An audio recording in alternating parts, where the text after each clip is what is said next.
रीट अध्यापक पात्रता परीक्षा मॉडल पेपर नंबर 2 पर आज हम चर्चा करेंगे। आज का टॉपिक रहेगा बाल विकास एवं शिक्षा शास्त्र। कुल 30 प्रश्न इसमें लिए हैं।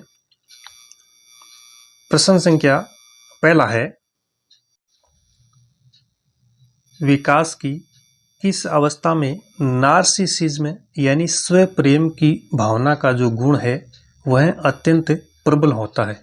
शैशवावस्था, बाल्यावस्था, आरंभिक वयस्कावस्था या उत्तर किशोरावस्था? चारों में से सही विकल्प का चयन कीजिए। ऑप्शन इसमें फर्स्ट सही होगा शैशवावस्था। पहला ऑप्शन सही है। शैशवावस्था में नार्सिसिज्म यानी स्व प्रेम की भावना का गुण अत्यंत प्रबल होता है। प्रश्न संख्या दूसरा देखिए, निम्न में से कौन सी पूर्व बाल्यावस्था की विशेषता नहीं है? पूर्व बाल्यावस्था की विशेषता नहीं है। ऑप्शन फर्स्ट है दल या समूह में रहना। ऑप्शन सेकंड अनुकरण करने की। ऑप्शन थर्ड है प्रश्न करने की विशेषता। और फोर्थ ऑप्शन है खेलने की। पूर्व बाल्यावस्था की विशेषता नहीं है। इसमें ऑप्शन फर्स्ट होगा 1 नंबर, दल या समूह में रहना। यह पूर्व बाल्यावस्था की विशेषता नहीं है। चलिए प्रश्न संख्या तीसरा देखिए, प्रचलित योजनाओं में नई जानकारी जोड़ने को, जो प्रचलित योजनाएं हैं उनमें नई जानकारी जोड़ने को किस नाम से जाना जाता है? ऑप्शन फर्स्ट है स्कीमा, साम्य धारणा, समायोजन या आत्मसातीकरण। प्रचलित योजनाओं में नई जानकारी को जोड़ना। सही उत्तर होगा ऑप्शन नंबर फोर्थ, आत्मसातीकरण। प्रश्न संख्या चौथा देखिए, अधिगम वक्र मुख्य रूप से कितने प्रकार का होता है? अधिगम वक्र मुख्य रूप से कितने प्रकार का होता है? 2 प्रकार के, 3 प्रकार, 4 प्रकार या 5 प्रकार का अधिगम वक्र। प्रश्न संख्या चौथा, तो देखिए इसमें ऑप्शन सेकंड से होगा अधिगम वक्र 3 प्रकार के होते हैं। 3 प्रकार के कौन कौन से? ये देखिए अधिगम वक्र 3 प्रकार का होता है। पहला है नतोदर वक्र, दूसरा उन्नतोदर वक्र और तीसरा है नतोदर और उन्नतोदर वक्र यानी मिश्रण प्रकार का। तो 3 प्रकार ध्यान में रखिएगा। प्रश्न संख्या 5वां देखिए, विकास की किसी भी अवस्था पर कुछ भी सिखाया जा सकता है। विकास की किसी भी अवस्था पर कुछ भी सिखाया जा सकता है, इस मत के प्रतिपादक कौन है? वाइगोत्स्की, जीन पियाजे, जेरोम ब्रूनर या हार्वर्ड गार्डनर? ये जो परिभाषा है किस मनोवैज्ञानिक द्वारा दी गई है? चारों में से सही विकल्प का चयन कीजिए। सही उत्तर होगा ऑप्शन नंबर थर्ड, तीसरा ऑप्शन इसमें सही है, जेरोम ब्रूनर।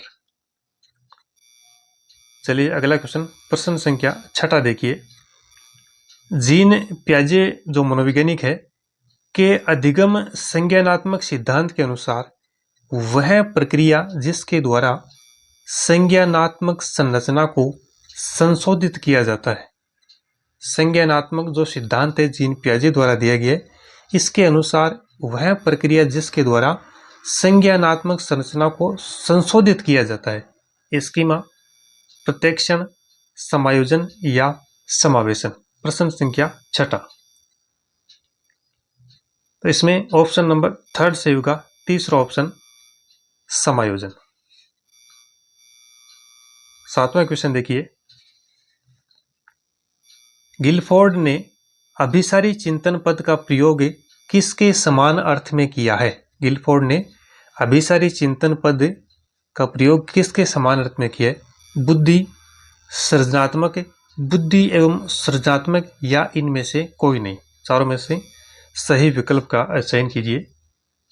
अभिसारी चिंतन पद का प्रयोग गिलफोर्ड ने किसके समान अर्थ में किया है?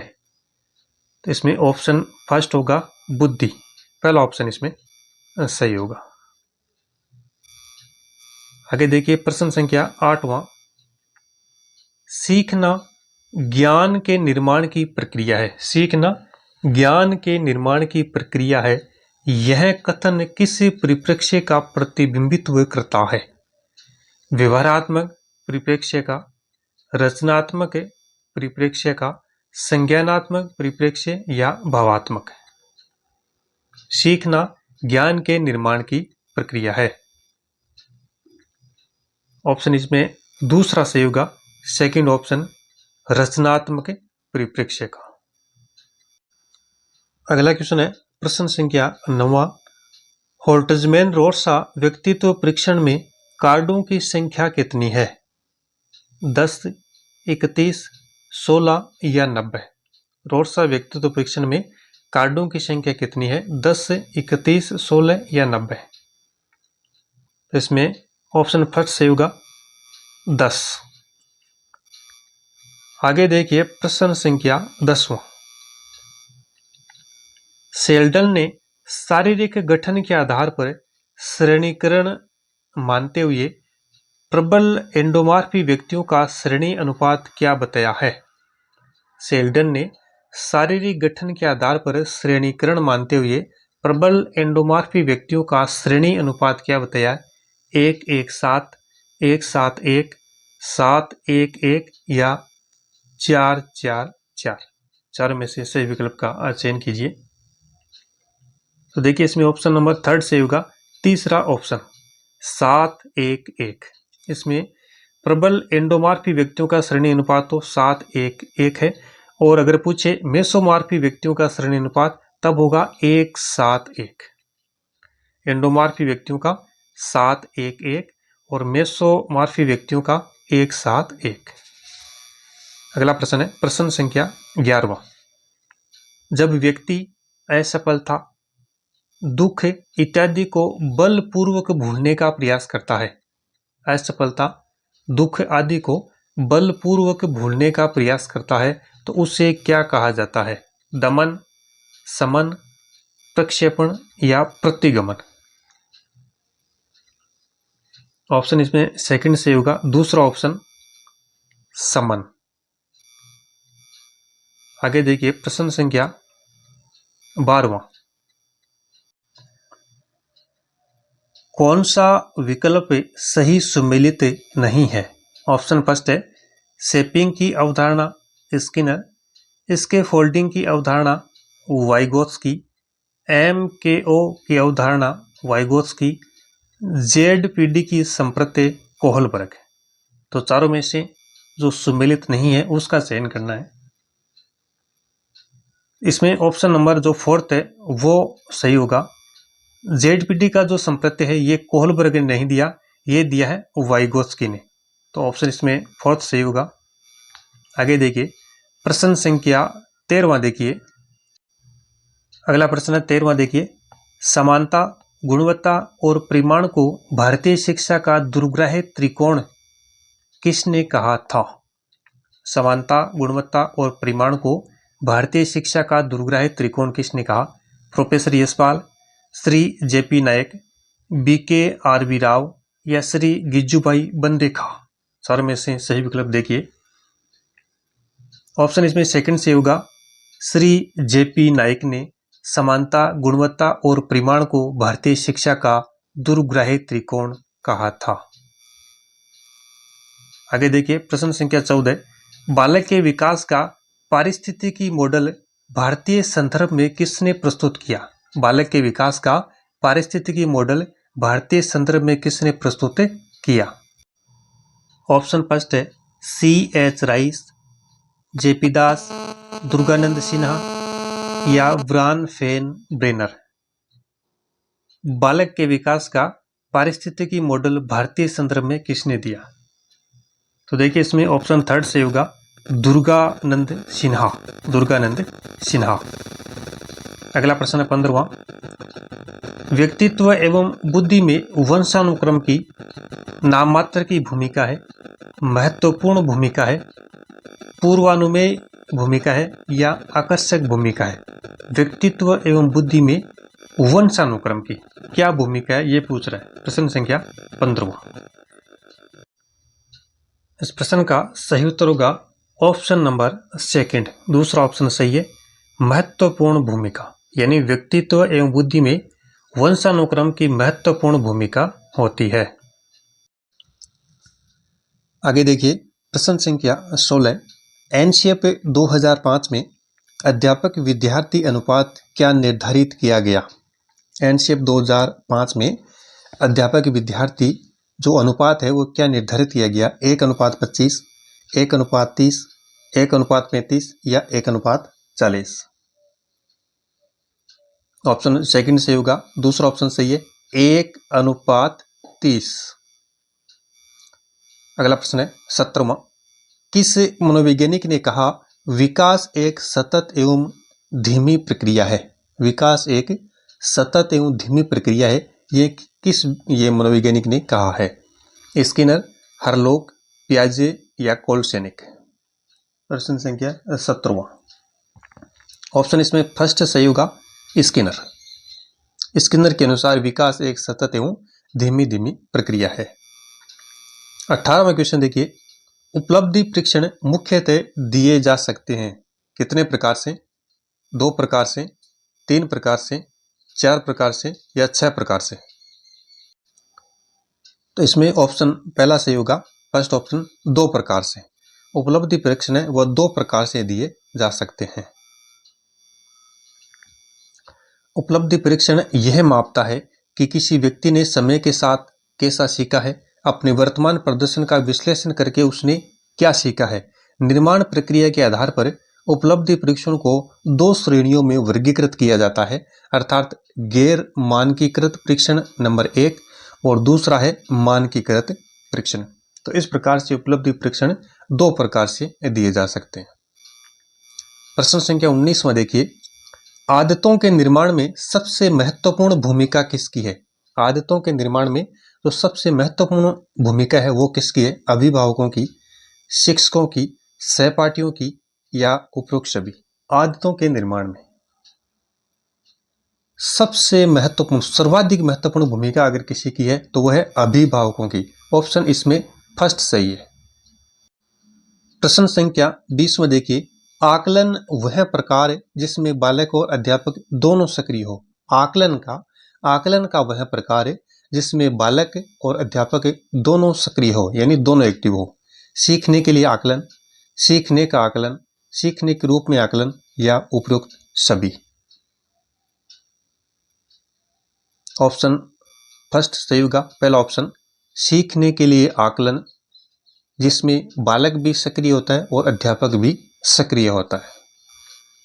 21वां क्वेश्चन देखिए, आधारभूत भाषाई कौशलों के विकास की अवस्था है। आधारभूत भाषाई कौशलों के विकास की अवस्था है संवेगात्मक अवस्था, पूर्व संक्रियात्मक अवस्था, मूर्त संक्रियात्मक अवस्था या औपचारिक संक्रियात्मक अवस्था? आधारभूत भाषाई कौशलों के विकास की अवस्था, इसमें ऑप्शन नंबर सेकंड से होगा, दूसरा ऑप्शन पूर्व संक्रियात्मक अवस्था। 22वां क्वेश्चन है, किस अवस्था में बच्चे अपने समवयस्क समूह के सक्रिय सदस्य हो जाते हैं? किस अवस्था में बच्चे अपने समवयस्क समूह के सक्रिय सदस्य हो जाते हैं? पूर्व बाल्यावस्था, बाल्यावस्था, किशोरावस्था या प्रौढ़ावस्था? इसमें थर्ड ऑप्शन से होगा, तीसरा ऑप्शन किशोरावस्था। प्रश्न संख्या 23वां देखिए, जब एक बावर्ची खाना पकाते समय खाने को चखता है तो वह के समान है? किस आकलन के समान है ये पूछ रहा है। सीखने का आकलन, सीखने के लिए आकलन, सीखने के रूप में आकलन या आकलन और सीखना? ऑप्शन इसमें थर्ड से होगा, तीसरा ऑप्शन सीखने के रूप में आकलन, तीसरा ऑप्शन। 24वां क्वेश्चन है, भाटिया बैटरी परीक्षण का प्रयोग किस आयु वर्ग के बालकों पर किया जाता है? भाटिया बैटरी परीक्षण का प्रयोग किस आयु वर्ग के बालक पर करते हैं? 11 से 16 वर्ष, 5 से 10 वर्ष, 12 से 15 वर्ष या 10 से 18 वर्ष? इसमें थर्ड ऑप्शन सही है, 12 से 15 वर्ष के बालकों पर भाटिया बैटरी परीक्षण किया जाता है, जिसमें कुल 5 उप परीक्षण है। कितने? 5 उप परीक्षण है। 25वां क्वेश्चन है, बुद्धि लब्धि का जो संप्रत्यय है किसने विकसित किया? बीने, ट्रमन, रीड या केटल? बुद्धि लब्धि का संप्रत्यय किसने विकसित किया? सेकंड ऑप्शन से होगा ट्रमन। प्रश्न संख्या 26, पावलोव का कौन सा संप्रत्यय स्किनर के पुनर्बलन के समान है? पावलोव का कौन सा संप्रत्यय स्किनर के पुनर्बलन के समान है? अनुबंधित उद्दीपक, अनानुबंधित उद्दीपक, उद्दीपक सामान्यीकरण या विलोपन? ऑप्शन नंबर सेकंड से होगा दूसरा ऑप्शन, अनानुबंधित उद्दीपक। प्रश्न संख्या 27 में देखिए, एक संतुलित व्यक्तित्व वह है जिसमें, ऑप्शन फर्स्ट है, इदम व परम अहम के बीच संतुलन स्थापित किया जाता है। सेकंड ऑप्शन, इदम एवं अहम के बीच संतुलन स्थापित किया जाता है। थर्ड ऑप्शन है, अहम व परम अहम के बीच संतुलन स्थापित किया जाता है या मजबूत अहम को बनाया जाता है। तो संतुलित व्यक्तित्व वह है जिसमें चारों में से सही विकल्प का चयन कीजिए। ऑप्शन इसमें चौथा सही होगा, फोर्थ ऑप्शन, मजबूत अहम को बनाया जाता है। एक संतुलित व्यक्तित्व वह है जिसमें मजबूत अहम को बनाया जाता है। आगे चलिए, प्रश्न संख्या 28वां, कौन सा मूल्यांकन श्रेणीक्रम को आधार प्रदान करता है? कौन सा मूल्यांकन श्रेणीक्रम को आधार प्रदान करता है? पहला ऑप्शन है रचनात्मक मूल्यांकन, योगात्मक मूल्यांकन, स्थान नियोजन मूल्यांकन या इनमें से कोई नहीं। श्रेणीक्रम को आधार प्रदान करने वाला मूल्यांकन। ऑप्शन इसमें दूसरा सही होगा, योगात्मक मूल्यांकन। प्रश्न संख्या 29, पुनर्बलन के संबंध में कौन सा कथन सही नहीं है? पुनर्बलन के संबंध में कौन सा कथन सही नहीं है? सकारात्मक पुनर्बलन अनुक्रिया को बढ़ाता है, नकारात्मक पुनर्बलन अनुक्रिया को घटाता है, नकारात्मक पुनर्बलन अनुक्रिया को बढ़ाता है या नकारात्मक पुनर्बलन दंड के समान नहीं है। चारों में से सही विकल्प का चयन कीजिए। ऑप्शन सेकंड इसमें सही उत्तर होगा, नकारात्मक पुनर्बलन अनुक्रिया को घटाता है। ये जो कथन है ये सही नहीं है। सही उत्तर होगा ऑप्शन दूसरा। और अंतिम प्रश्न है प्रश्न संख्या 30 में देखिए, पियाजे के नैतिक विकास के सिद्धांत के अनुसार किशोरावस्था है। पियाजे के नैतिक विकास के सिद्धांत के अनुसार किशोरावस्था है नैतिक वास्तविकता की अवस्था, दबाव की नैतिकता की अवस्था, प्रायित नैतिकता की अवस्था या स्वायत्त नैतिकता की अवस्था। तो ऑप्शन इसमें फोर्थ सही होगा, चौथा ऑप्शन सही है, स्वायत्त नैतिकता की अवस्था। तो ये कुल 30 प्रश्न थे आज के मॉडल पेपर नंबर दूसरे में। आपके कितने सही हो रहे कमेंट बॉक्स में जरूर लिखिएगा।